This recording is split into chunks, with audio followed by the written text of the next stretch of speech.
In just 10 minutes, uncover 10 powerful takeaways from Sarah Longwell's talk with political journalist Ian Ward on the Bulwark Focus Group podcast.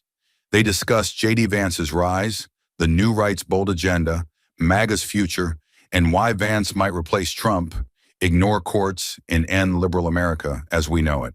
Takeaway 1. J.D. Vance sees himself as a builder. J.D. Vance is not just playing the role of vice president. He sees himself as someone who can lead America into a new political era. He does not only want to be Trump's loyal second in command, he has a deeper goal of becoming the next leader of the conservative movement. Ian Ward shared that when he asked Vance who he looks up to politically, Vance did not name a typical American figure like Abraham Lincoln. Instead, he said Charles de Gaulle, the former French president. That was revealing. Vance admires how de Gaulle held cultural conservative views and kept France somewhat independent in the world order after World War II. He wants to be seen not just as Trump's shadow, but as someone who can build a long-lasting political majority, maybe even one that covers 70% of the American public. This kind of thinking shows Vance is not just interested in power. He is thinking about legacy. For example, in an earlier interview, Vance told Ian Ward he was studying post-war France and how de Gaulle kept France from falling apart while keeping cultural traditions alive. Now let's move to the next takeaway. Takeaway 2. Vance is trying to balance authenticity. One of the biggest challenges Vance faces is how people view him. Many voters feel that he is not authentic. This is especially true for people who first saw him as a Trump critic and then watched him switch sides to become Trump's biggest fan. Some voters called him a flip-flopper and a wolf in sheep's clothing. But for people who knew about his life story before he entered politics, like those who read his book Hillbilly Elegy or watched the Netflix movie based on it, they feel they understand him better. These people see him as someone who came from tough circumstances and rose through hard work. That gives him some credibility. However, it's still clear that his sudden political shift rubs many people the wrong way. For example, some voters in the podcast remembered him saying in the past, "I will never be a Trump supporter," and they now find it hard to trust him because of that. Now let's move to the next takeaway. Takeaway 3, the new right wants to replace liberalism. The political movement J.D. Vance is part of, called the New Right, believes that liberalism is finished. They think the ideas of freedom, democracy, and equality, which have guided America and much of the West since the Enlightenment, are falling apart. The New Right does not just want to change policies, they want a whole new system. Some thinkers in this space, like Curtis Yarvin, say democracy has already become a fake version of itself. They think America is really run by hidden elites and that a strong leader like a king or CEO should take over instead. Vance has not openly said he agrees with all of this, but he often reads and references these thinkers, which suggests they influence him. For example, Curtis Yarvin promotes the idea of a national CEO who should run the country like a tech company. This is not a joke. He thinks someone like Tim Cook from Apple would be a better model for government than any elected official. Now let's move to the next takeaway. Takeaway 4. Vance uses power to challenge democracy. Vance does not just have strong opinions. He supports actions that go against some of the basic rules of American democracy. One major example is his belief that the president should ignore court orders. Back in 2021, he said Trump should just ignore the courts. When asked about this later, he explained it by saying that the real constitutional crisis is when judges stop the president from doing what he wants. Vance argues that if the courts try to limit the president's power, then the president should just do what he wants anyway. This kind of thinking is dangerous because it breaks the idea that laws and judges are above politics. It shows a deeper push from the New Right to end the traditional checks and balances in the U.S. For example, when the Supreme Court blocked some Trump-era actions, Vance said the president should not obey them, claiming the judiciary had stolen the executive branch's power. Now let's move to the next takeaway. Takeaway 5, the New Right wants cultural power too. It is not just about laws and policies. The New Right, including Vance, wants to take over American culture. They believe that conservative victories in politics are not enough if liberal ideas still control schools, media, and Hollywood.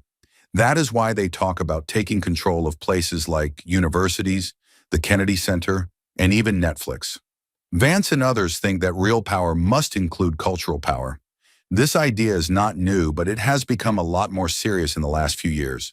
For example, during the podcast, they joked about how the movie Hillbilly Elegy went back on Netflix when Vance became vice president, and people were shocked that the guy in the movie was now in the White House. Takeaway 6. Focus groups see Vance as awkward. Many focus group participants describe Vance as awkward, inauthentic, and too eager to follow Trump. Even voters who once supported Trump are skeptical of Vance. They said things like, "He's Trump's little yes man, and he's creepy." Others remembered how he changed his views once he got picked as vice president. They see him as someone who just wants power and is willing to say anything to get it. This view hurts him, especially with voters who want leaders to have their own opinions. Even when he gave strong debate performances or made good speeches, people said their opinion of him dropped after he got into office. For example, a voter recalled that after Vance's UN speech, they thought he seemed promising, but his behavior later made him seem like a wolf in sheep's clothing. Now let's move to the next takeaway. Takeaway 7. Some voters like his intelligence and story. Not all voters dislike Vance. In fact, some voters who switched from Biden to Trump in 2024 spoke positively about him. They liked his life story, the fact that he is a millennial, and how articulate he is in debates. These voters said he seemed grounded and relatable. They appreciated that he did not come from a wealthy political family, but rather from poverty and had worked hard to get where he is. Some said he reminded them of someone who had struggled like they did. His calm tone and thoughtful answers also stood out to these voters, especially compared to Trump's chaotic energy. For example, one voter said that watching Vance in a town hall helped them decide to vote for Trump because Vance came across as genuine and professional. Now let's move to the next takeaway. Takeaway 8. The Trump team uses Vance carefully. J.D. Vance is being used in a very specific way by the Trump administration. Instead of sending him to rallies to fire up crowds like Trump used to do with Mike Pence, they are sending Vance to places like the Munich Security Conference and Silicon Valley think tanks. That is because he speaks well to elite audiences and can explain Trump's ideas in a more polished and professional way. This helps make the administration look more serious and less chaotic. His role is more about selling policies to high-level people than firing up the base. For example, when venture capitalists at the A16Z conference needed to hear why Trump's second-term policies would be good for business, it was Vance they sent to deliver the message. Now let's move to the next takeaway. Takeaway 9. Vance is deeply online and meme-aware. Vance spends a lot of time online, especially on Twitter. He is not just reading news, he is fighting with critics, posting memes, and engaging in internet debates. That makes him very different from most politicians. It also makes him part of meme culture, where jokes and online posts help shape how people see public figures. Vance knows this, and sometimes leans into it. He once joked online about breaking a college football trophy, and he made a joke about going to a football game instead of attending a big White House event. This shows he wants to be seen as relatable and internet savvy, even if it also makes him a target for weird memes. For example, when people started joking that he had a sexual relationship with a couch, instead of ignoring it, he just moved on and let the internet burn out the joke. Now let's move to the last takeaway. Takeaway 10. The real challenge is selling his vision. Vance is one of the few politicians in the MAGA world with a clear vision of what he wants to do. He is not just reacting to news or trying to win the next news cycle. He is laying out a plan for what he thinks America should be. But that could also be his biggest problem. Trump succeeded not because of a deep political theory, but because he was entertaining, simple, and made people feel like he could shake things up. Vance, by contrast, has an ideological project. He wants to remake American politics and culture.